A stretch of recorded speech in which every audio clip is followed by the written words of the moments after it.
Hello, ayan, magandang tanghali sa inyo lahat guys. Ayan, nagisa ako ng bawang sibuyas.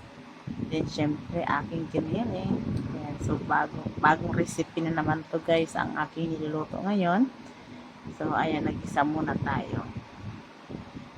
Gisa-gisa muna natin guys. Pag nagmantika siya, saka na tayo maglalagay ng mga panimpla. Ayan. So, ngayon, maglalagay ako dito ng paminta. Siyempre, naglagay din ako ng konti bitchin dito, guys. Hindi ko lang naipakita. Pero, naglagay ako ng bitchin dito. Siyempre, susunod ako dito. Maglalagay din ako ng aking tuyo. Ayan. So, control lang, guys, sa tuyo. Kasi, itong nilagay kong tuyo, konti lang to. At saka, hindi pa siya masasabing templado siya. Kasi, mag-a-add pa ako dito. So, ayan. Gisa-gisa muna natin siya guys. Siyempre, tatakpan natin. Then, ilalagay na natin ang ating patatas. And then, tatakpan natin ulit. Ayan na siya guys. Then, takpan natin ulit. Then, maghahalo tayo ulit dito guys. Para nagmamantika talaga yung giniling. Siyempre, naglagay ako dito ng corn and carrots. Ayan. Halo-haloin natin.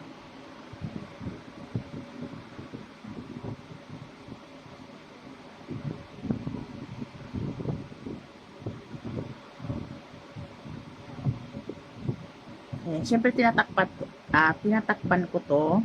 Hindi ko lang naipapakita sa inyo kung paano ko nagtakip.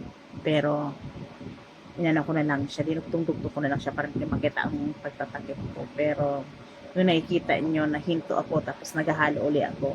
So, dinudugtong-dugtong ko na lang siya guys. Para hindi na masyado mahaba. Hindi, nag-add ako dito ng toyo uli kasi matabang siya. So, nag-add uli ako dito. Pagkatapos nito guys, ilalagay ko na dito ang kanin. O, diba? Parang fried rice na gamit sa giniling. O, diba?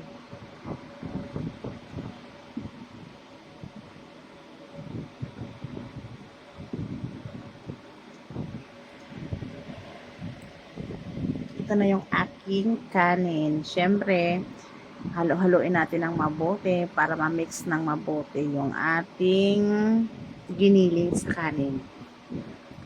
Para pantay ang kanyang yung ano niya, halo niya. Ayan. Para ma-mix mabuti yung kanin at tuduruin natin siya para ma-mix yung giniling. Para yung lasa niya magpantay, kaya so kailangan natin halo-haloin.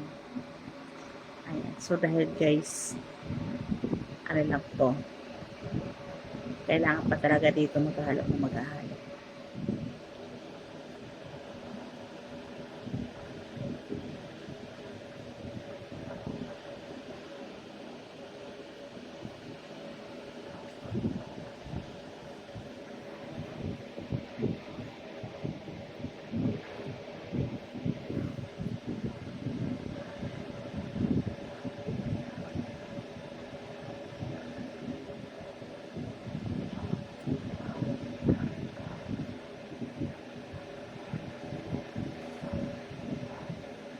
Ayan guys. And then, syempre, dahil nga po, na-mix na siya ng mabuti. Pagka-mix ko nito, maglalagay ako ng egg sa gitna.